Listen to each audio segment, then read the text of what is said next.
Welcome to Bible Conversations. What you're about to hear is a conversation starter.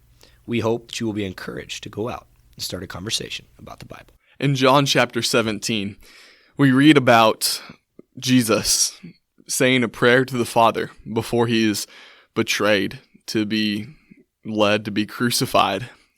And what's so fascinating about this prayer is that Jesus is with the 12 apostles as he is praying this prayer. He has just washed the disciples' feet. He has just given them commands like the new command to love one another as he has loved them. He has instituted the Lord's Supper, and now here, before he goes off to the garden and eventually is betrayed by Judas, he prays a prayer. For the first half of John chapter 17, Jesus is praying for the 12. But what I want to focus on is what he says in verse 20. Jesus continues his prayer and he says, "I do not pray for these only," indicating the 12, "but also for those who will believe in me through their word."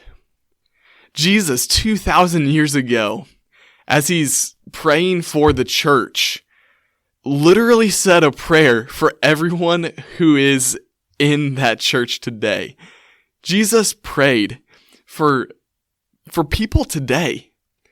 And it's so fascinating because what he prayed for is that they may all be one, just as Christ and the Father are one.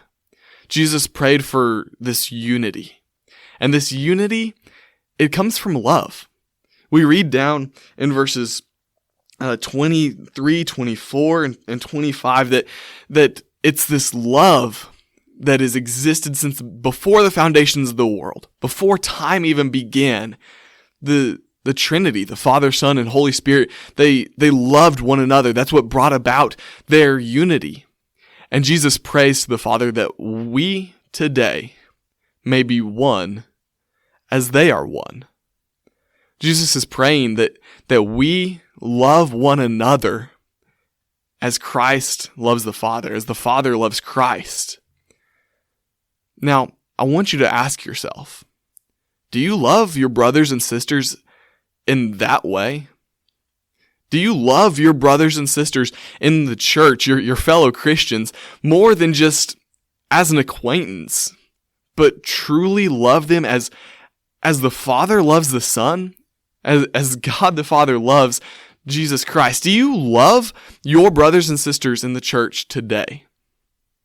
Now, I hope this conversation starter gives you a little spark to further your thoughts on this subject and to go out and start conversations, not with people who aren't Christians today, but go out and start conversations with your brothers and sisters in the church and talk about this love that Christ prayed for.